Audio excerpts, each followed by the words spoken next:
જે ટાઈગરનું જે ઉપનામ ધરાવે છે ઈસુદાનભાઈ હવે એમની વાત આપણા સમક્ષ મૂકશે.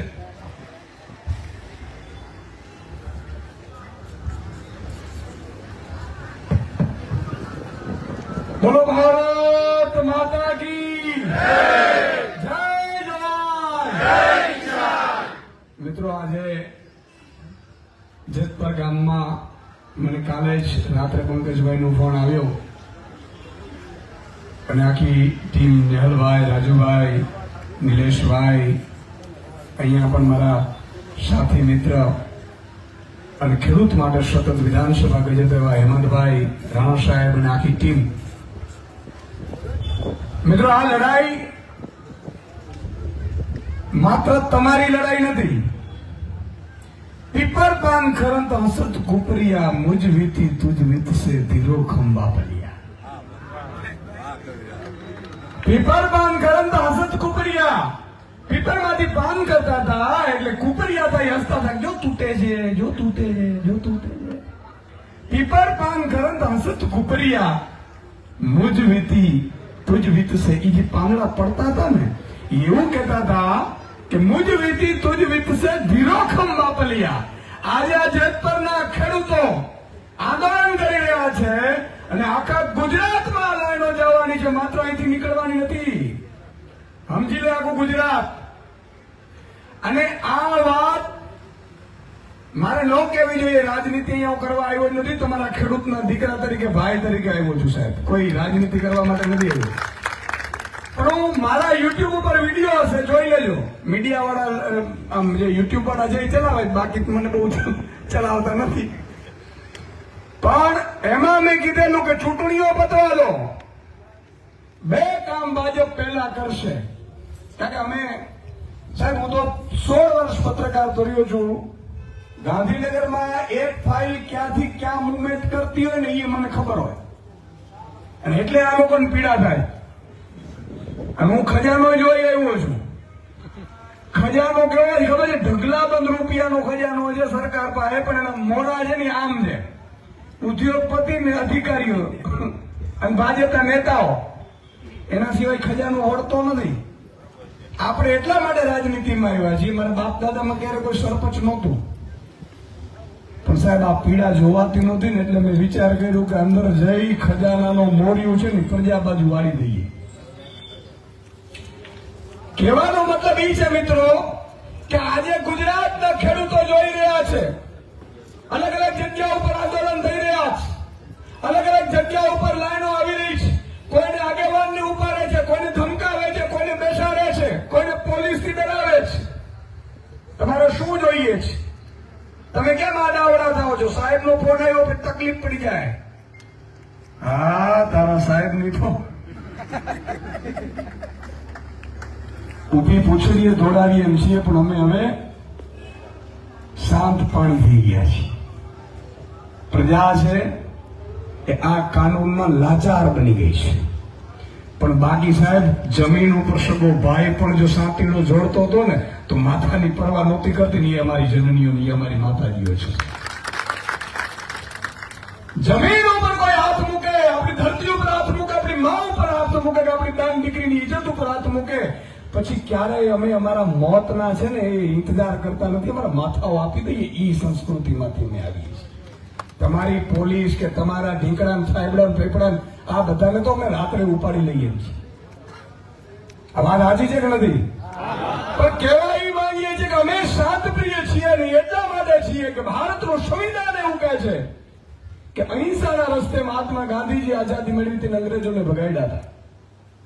તો આપણે શાંતપ્રિય છીએ, શાંતપ્રિય જ રહેવાનું છે. કારણ કે આમાં દિવાસળી ફૂંકવા વાળા ઘણા હોય, પણ આંદોલન હંમેશા શાંતપ્રિય થવું જોઈએ.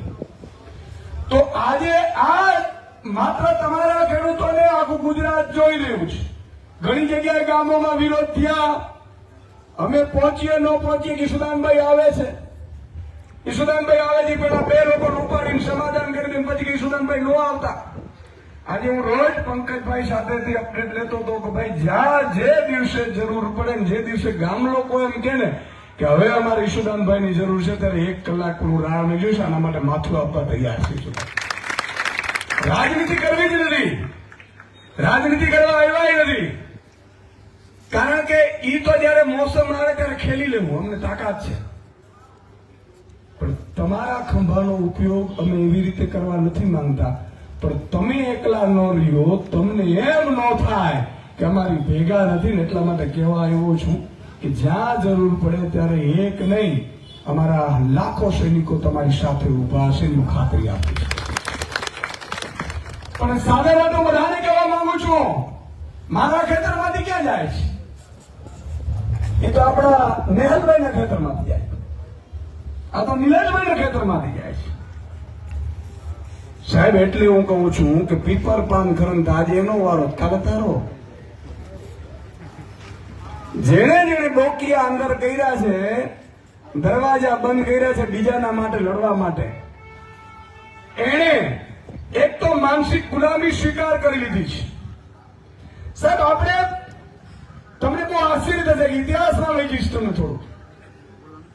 200 વર્ષ અંગ્રેજોએ આપણા ઉપર રાજ કર્યું છે. અંગ્રેજ કેટલા હતા ખબર છે? માત્ર 5000 બોરડિયા આવ્યા હતા, ભૂરિયા, માત્ર 5000. પણ આપણા ગુંડાઓ, લુખાઓ, બળુકા, જોરાદર, આ બધાને ગામે ગામ અમુક અમુકને લોકોને જે મજબૂત હતા ને પોલીસ મિત્રો બનાવી દીધા. એટલે અંગ્રેજ કેમ ન કરે તો એ આપણા જ આપણો વાહો ભાગી નાખે. ગુલામી આમ થાય છે. હું બધાને કહેવા માંગુ છું કે આ લડાઈ ખેડૂતની છે, ખેડૂતના દીકરાની છે, ખેડૂતની માતાબેન દીકરીઓની છે. હું માતાબેનોનો વિડીયો જોતો તો રણચંડીઓ બની છે. મને એ દિવસે વાડું, સાહેબ હું જમ્યો નથી, વાડું મને ભાવ્યું નહોતું કે આવી મારી માતાબેન દીકરીઓની હાલત થતી હોય. ફટશે અમારી રાજનીતિ નહીં કે ફટશે અમારા ધરતી ઉપર અમે જન્મ લીધો. આવી રીતે તમે ઉપાડશો અમારી માતાબેન દીકરીઓને, ઉપાડો તમારા મુખ્યમંત્રીના દીકરા દીકરીઓને ખબર પડે તમને. અને એવી સિંગમગીરી દેખાડો છો તો જાઓ મંત્રી કે મુખ્યમંત્રીના દીકરાઓને ઉપાડો, ખબર પડે તમને. પણ સાહેબ આજે પણ તમે વિચાર કરો, અંગ્રેજો 5000 અંગ્રેજો 35 કરોડ ભારતીયો ઉપર 200 વર્ષ રાજ કર્યું. મુગલોએ રાજ કર્યું, ડચોએ રાજ કર્યું, ફિરંગીઓએ રાજ કર્યું. તકલીફ એ છે કે આપણામાં પણ ગુલામી વસી ગઈ. હમણાં એકને ફોડીને 2 લાખ રૂપિયા વધારે આપે ને એટલે એમાં શોખીન નીકળી જાય આંદોલનમાંથી. મારે સાચું કે નહીં, હું ખોટું મને કહેજો.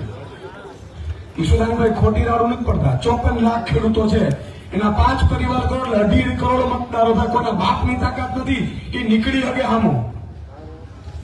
પણ જામ કરીને આપણે આગળ જઈને આમ આંદોલન લઈને 5 જણા 25 જણા નીકળતા હોય ને, પાછળ વળી જોઈને તો 2 જ હોય, ગલીઓમાંથી નીકળી જાય. અરે ભાઈ કાં પડો નહીં, અને પડો તો પછી મરવા સુધીની તૈયારી રાખો ને ત્યારે જીત થતી હોય છે. જીત એમને નથી મળતી, નથી મફતમાં મળતા, એના મૂળ ચૂકવવા પડતા. સંતને સંતપણા નથી મફતમાં મળતા. કોઈ પણ આંદોલન હોય, આંદોલન છે સાહેબ, એમાં ક્યારે પડવાનું નહીં. પડવાનું તો ક્યારે સ્વાર્થથી નહીં પડવાનું. એનો એક પણ નયા પૈસાની અપેક્ષા નહીં રાખવાની. જે દિવસે તમે કંઈક અપેક્ષા રાખશો ને તો મારો ઈશ્વર તમારાથી નારાજ થઈ જશે. કારણ કે કોઈની પીડા છે, એ પીડામાં ભાગ લેવાનો હોય છે. આજે આ કંપનીઓ છે, પાવર ગ્રીડ કંપની છે, અલગ અલગ કંપનીઓ છે, સાહેબ કરોડો રૂપિયા ફંડ આપ્યા છે. મારે આજે તમને એક દીવા જેવી વાત તમને કરવી છે, બરોબર સાંભળજો. કંપનીઓ પાવરના ચક્કા નાખે, પવન ચક્કા, થાંભલા નાખે, હાઈ ટેન્શન નાખે, લાઈન નાખે. ક્યાંથી? આપણી જમીનમાંથી નાખે ને, આપણી જમીનમાંથી નાખે છે ને, આપણી જમીનમાંથી નાખે. અને રૂપિયા કોણ કમાય? મફતમાં તો વીજળી આપતો નથી, આપે જ. મફતમાં વીજળી આપે, ચલો મફતમાં આપતો તો આપણે બધા આપી દેવી. મારે મારી જમીન આપી દેવી, બરોબર કે નહીં? મારે 100 વીઘા જમીન છે, માતાજીની દયાથી મારા બાપુજી રાખી ગયા, બરોબર. મેં પીડા જોઈ છે, રાત્રે પાણી વાયરું છે સર્પની વચ્ચે, મેં જોયા છે. આ પીડા દુઃખ જોઈ છે. સાહેબ મારે એ કહેવાનું છે આપને કે હમણાં જ પંકજભાઈએ કીધું કે અદાણીભાઈ હમણાં એરપોર્ટ લીધો છે ભાડેમાં, પાર્કિંગમાં આટલા 86,000 રૂપિયા મહિને ભાડું એક ગાડીનું લે છે. આવું કીધું ને, ઓન પેપર છે. આપણે કલેક્ટરને નથી દેખાતું, મુખ્યમંત્રી નથી દેખાતું, અભણ છે. દેખાય છે, બધું દેખાય. મેં એટલે જ કીધું ચૂંટણી પહેલા મેં બે વાત કીધેલી કે ચૂંટણી પતશે એટલે એક તો આ થાંભલા નાખવા માંડશે ને હજી થોડાક ટાઈમ જારો એટલે સ્માર્ટ મીટર આવશે. એમાં એક ઘર બાકી નહીં રહે. તો હું એ કહેવા માંગુ છું કે આજે જમીન નો ભાવ છે 30-35 લાખ રૂપિયા વીઘો હશે ને ભાઈ.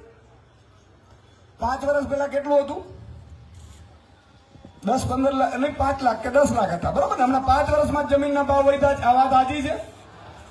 25 વર્ષ પછી જમીનના ભાવ કેટલા હશે? 1.5-2 કરોડ રૂપિયા વીઘો હશે કે નહીં હોય? તો ખોડાઓ તમે અત્યારે જે વળતર ચૂકવવાની વાત કરો છો એ તો અત્યારે નહીં નથી, તો 25 વર્ષ પછીનું અમારું શું? વાત તો એ જ આવી જોઈએ. આ વળતરની તો વાત જ નથી. અચ્છા, એ લોકો ન કમાવતા તો આપણે ખબર પડે. એ લોકો કરોડો કમાય છે. જો આમાં કોણ કોણ કમાય એ તમને જાહેરમાં કહી દઉં. નેતાઓ કમાય છે સરકારના, પાર્ટીઓ કમાય છે અને પોલિટિકલ ફંડ જાય છે, અધિકારીઓ કમાય છે.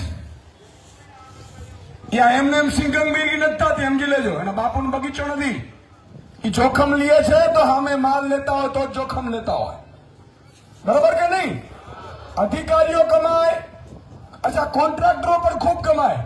આના જોઈ લેજો પાછા. કોન્ટ્રાક્ટરો કોઈ વિદેશનું ભૂરીઓ નહીં હોય કે કોઈ ગામનો ગધેડો કે ઘોડો નથી, માણસ જ છે અને આપણામાંથી જ છે. સાચું કે નહીં? ઈ કમાય, કોન્ટ્રાક્ટર કમાય, કંપની કમાય, સરકાર કમાય, નેતા કમાય. અને જમીન કોની? અને પૂછવાનું નહીં, ખેડૂતને પૂછવાનું નહીં. મિત્રો, કાયદો એવું કહે છે કે માનો કે આ દુકાનમાં ગમે મારે ઘરમાં જવું હોય ને તો પૂછ્યા વિના જઈ ન શકું. ઉભા ખેતરોમાં વાહડા અને પાછા પોલીસને લઈ આવે. પાછી પોલીસ ભાડે મળે, તમને ખબર નથી કહી દઉં. એને મળે પાછી, આપણે નથી આપતા. હવે આપણે આપવી. હું એમ કહું છું જાહેરમાં કે ગુજરાત સરકારને વિનંતી કરું છું કે જે પોલીસ કંપનીને ભાડે આપો છો નથી ડબલ ઇસ્યુદાન ગઢવી ચૂકવશે ભાડે, અમને આપો પોલીસ ભાડે આપો. બરાબર છે કે નહીં મારી વાત? ઈ પોલીસ આવે ને આપણી પોલીસ હોય, આમાં અમે ભલે કેસ કરી લે, આપણે હું વાતું.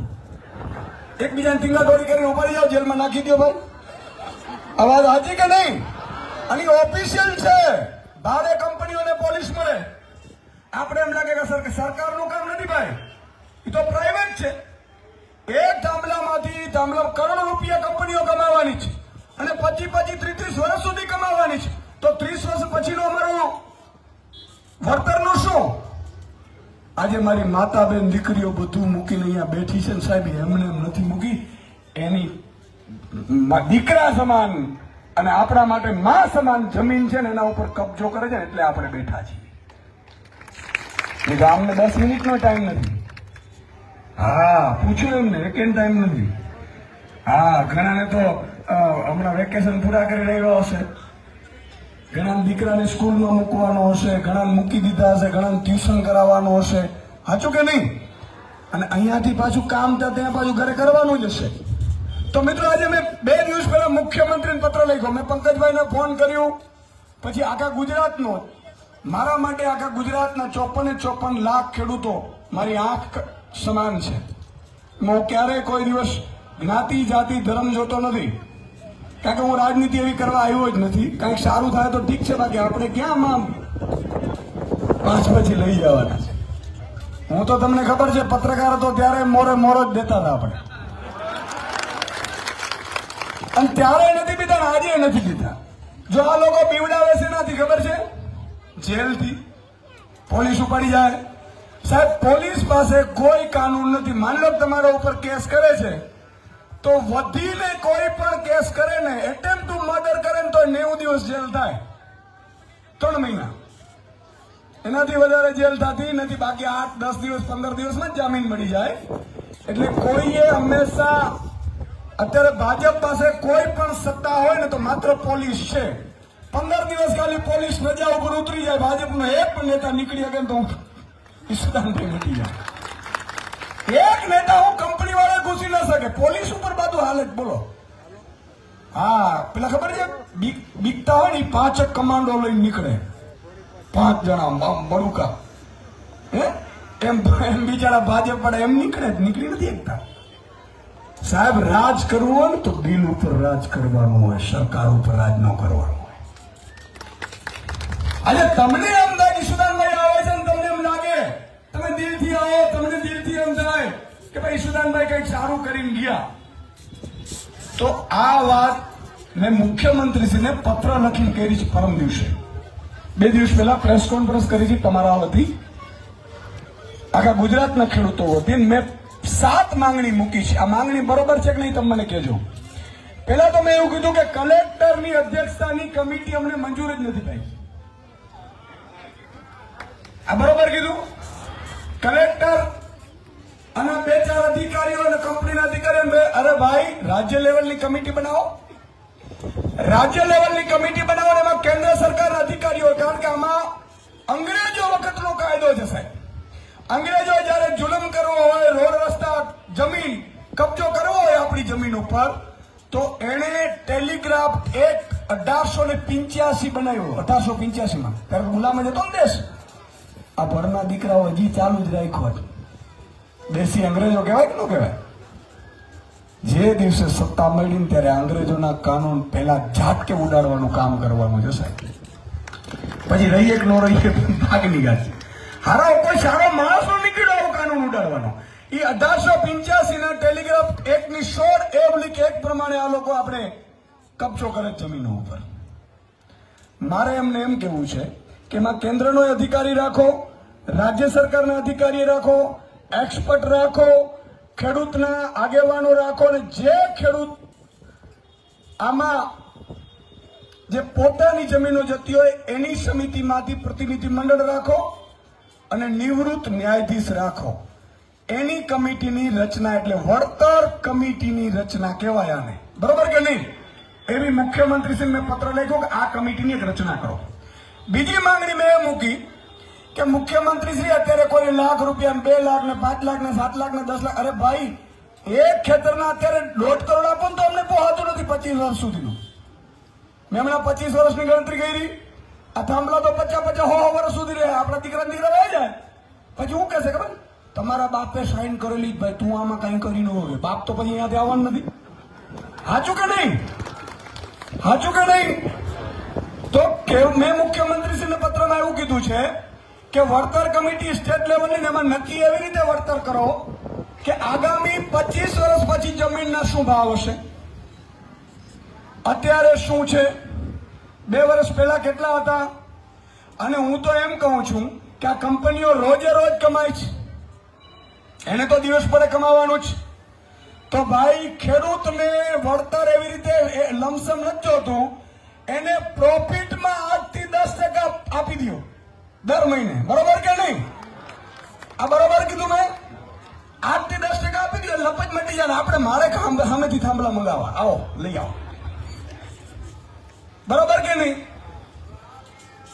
ત્રીજી માંગણી એ મૂકી મેં કે તમે જે રીતે પોલીસને તમે જે ભાડે આપો છો અને પોલીસનું દમન ત્યાં થાય છે, પોલીસ ખેડૂતને પૂછ્યા વગર, ખેડૂતની મંજૂરી વગર કોઈ પણ અધિકારી જ્યાં સુધી વળતરનો ખેડૂત એગ્રી ન થાય ત્યાં સુધી કોઈ અધિકારી પ્રવેશ કરવો જોઈએ નહીં. આ બરોબર કીધું?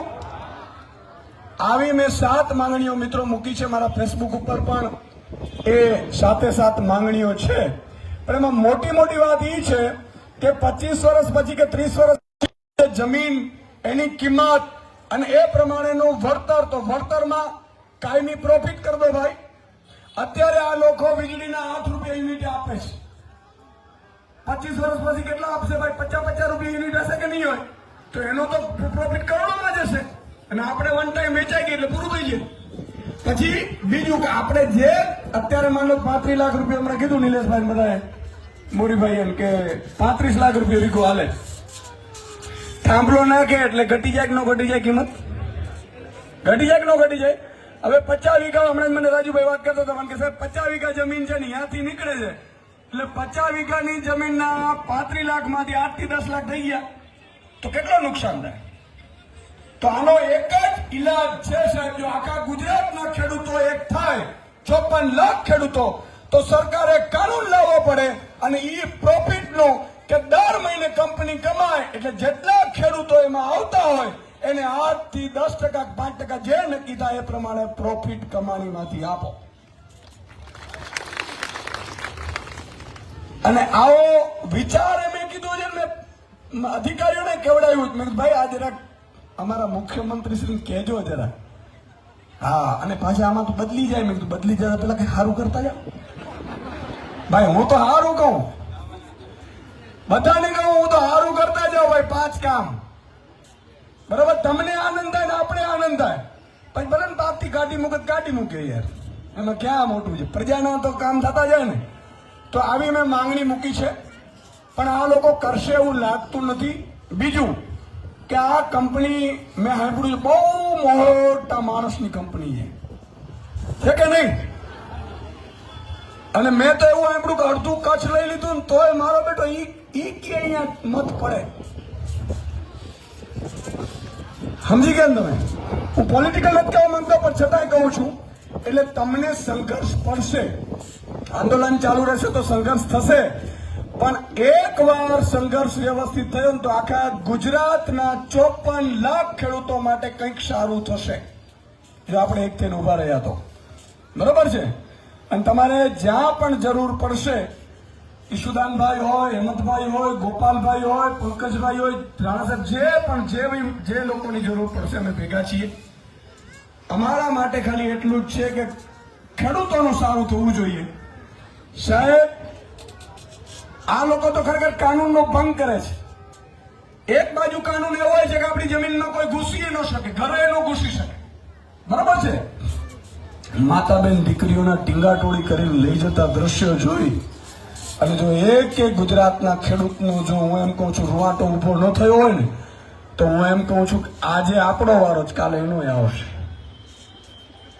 હા, ઘણા લોકો જોજો આમ, તમે આમ જોયું, આપણે કહીએ ને કે ભાઈ આ ખેડૂતો ઉપર અત્યાચાર તો જોયું, પણ એ ખેડૂતો એવું ન કરે ને. પણ હા, હું પાર્થીને એક નાનકડી ટિકિટડી લઈ લીધી હોય, મારો બેટો કાન બઠિયા કરી જાય.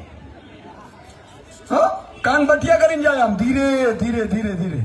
બોલો, ઘણા લોકો પાછા એવું કે આ તો ભડકાવા આવે છે. તમે ભડકાવો ને, હાલો અહીંયા મેં તો બધા બોલાવીએ છે કે નથી?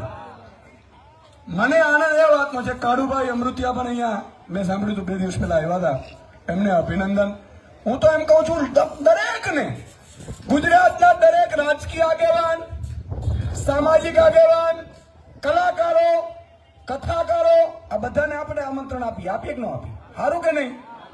આવે તો આપણે હું વાંધો, મજા અને સારું ને ઘરનું. બધાને આપણે કહીએ, કથાકારોને કહીએ. અચ્છા, આ બધા ખેડૂતો છે એ હિન્દુઓ છે, માતાબેન દીકરીઓ જેના ટીંગાટોળી કરે છે ને, એ પણ હિન્દુ જ છે.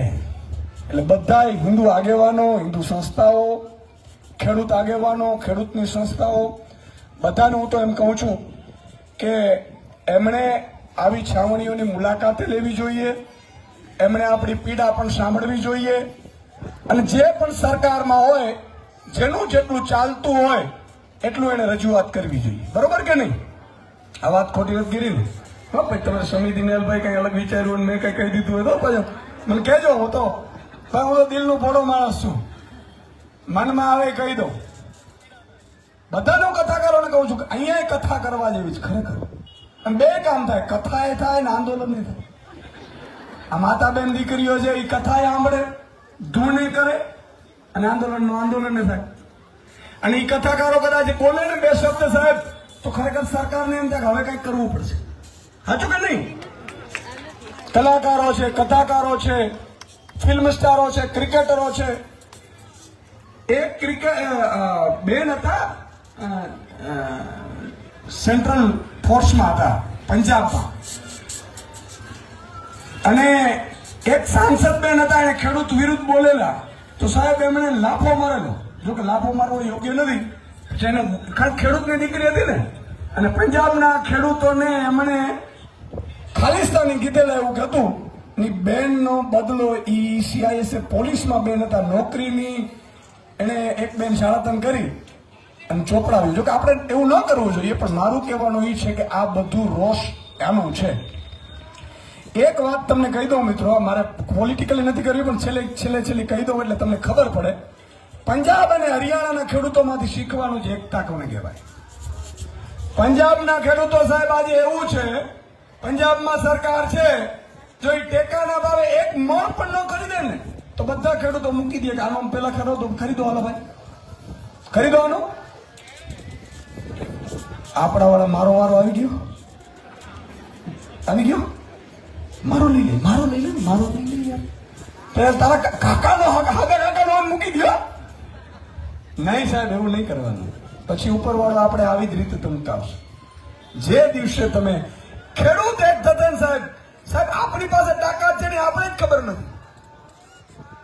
મતની તાકાત આપણી પાસે છે. આ પેલો ભાઈ ઉદ્યોગપતિ છે, એ કેટલા મત નખાવશે? આમાં નથી એની પાસે, કઈ નથી, છતાં કેમ સરકાર એની પાસે છે ખબર? છેલ્લી ઘડીએ કોથરા ઠલવેની ગો છેલ્લે 2 રાતોમાં આમ થઈ ગયું. પણ એને ખબર નથી હવે રણચંડીઓ બેઠી છે.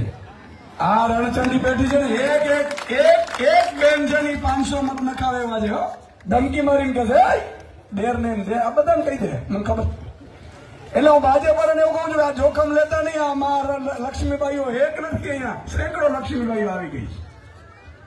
અને એ લક્ષ્મીબાઈની જે તાકાત હોય ને, એ આપણા પુરુષો જે હોય ને બિચારા, એ થોડું ઘણું આમ ખંભું મળી જાય, આમ તેમ થઈ જાય, મસાલો મળી જાય. બહેનો ફરે નહીં હો.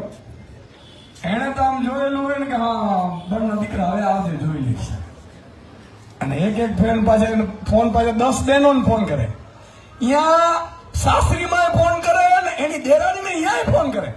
સાંભળ્યું તો હા જોજો આમાં મતદાનના દિવસે આ જોવાનું છે, આ લોકો નહીડા છે, આવું બધું કરે. મને ખબર, આ ધસેડા હતા, માર્યા હતા, આ બધું મને ખબર છે. એટલે કહું છું, એટલે હું ભાજપ વાળાને કહું છું કે આ બહેનો બેઠી છે ને હારી નથી, એટલે મહેરબાની કરીને તમે છે ને ઉતરી જાવ ને અમને વ્યવસ્થિત વળતર આપી દો, બરાબર કે નહીં? એટલે આજે તમે મને અહીંયા, આમ તો આનંદ નથી થયો, ખરેખર આ દુઃખનો પ્રસંગ છે. આજે માતા બેન દીકરીઓ આટલા તડકામાં બેસવું પડતું હોય, આ કઈ સારી વાત નથી. આ ગુજરાતના તમામ સ્વાભિમાન ખેડૂતો ઉપર ઘા છે, એની છાતી ઉપર ઘા છે, બરાબર છે. પણ આપણે એકતા દેખાડીએ, હિંમત દેખાડીએ, બહુ જરૂરી છે. સાહેબ મને મારા બાપુજી એવું કહેતા, આજે તો આ દુનિયામાં નથી, પણ મારા બાપુજી એક શબ્દ કીધેલું કે આગલા દિવસે, મૃત્યુના આગલા દિવસે એમને કીધેલું કે ગમે તેવી કપરી પરિસ્થિતિ આવે ને તો જમીન વેચતો નહીં હો, લોહી પાણી એક કરીને જમીન લીધેલી છે. અમારા બાપુજીએ મને કીધેલું છે. અને એક અંગ્રેજનો તમને જોક્સ કહી દઉં કે એક અંગ્રેજ અહીંયા ફરવા આવેલો, એટલે ગામના પાડિયા હોય ને, ગામમાં પાડિયા હોય, એટલે આપણા કોઈ દેશી ને એને ફેરવા લઈ ગયા ગામડા. તો આ શું છે? તો કે ધીસ ઇઝ પાડિયા, કે બીજાના માટે જે મૈરા હોય ને અહીંયા પાડિયા થઈને પૂજા એમ. પછી એને ખેતરમાં લઈ ગયો, એટલે ભાઈઓના ખેતરમાં પેલા પેલી દડી ખોડેલી હોય, પાણા અલગ અલગ ભાઈઓના ખેતરમાં. પેલા હવે તો બધું આ દડી મારી હોય, પણ પેલા તો એવું હતું નહીં, દડીઓ જ મારતા હતા. હવે તો બધું તાર ને બધું ફેન્સિંગ ને કરે છે. એટલે અંગ્રેજને એમ થયું કે આ પાડીઓ છે, ઇઝ ધીસ પાડિયા? એટલે કે આ પાડીઓ છે? તો કે ના, આ પાડીઓ નથી, પણ આને ખેવો તો પાડીઓ થાય. અવાજ આજી કે નહીં સાહેબ? જમીન કે નહીં, આ ભાજપ વાળાને ખબર નથી. અમારા કાળજા ચીરી નાખો તો અમને મંજૂર છે, પણ જમીનનો એક ચાસ કોઈ બાપને ન આપીએ છે. અને ઈ જમીનની ઉપર આ લોકોએ હાથ નાખી છે. એટલે હું હજી કહું છું કે પાછા વળી જજો બારના દીકરાઓ, બાકી ઊંધી પૂછડીએ પછી આવશો ને તો આ મારી માતાજીઓ તો તમને માફ ક્યારેય નહીં કરે. તો જય હિન્દ, જય ભારત, જય જય ગરવી ગુજરાત. ફરીથી માતાજીઓ, આખી તમામ ટીમ અને જે લોકોએ મદદ પ્રત્યક્ષ કે પરોક્ષ કરે છે એમનો પણ હું ખૂબ ખૂબ આભાર માનું છું. જય હિન્દ, જય ભારત.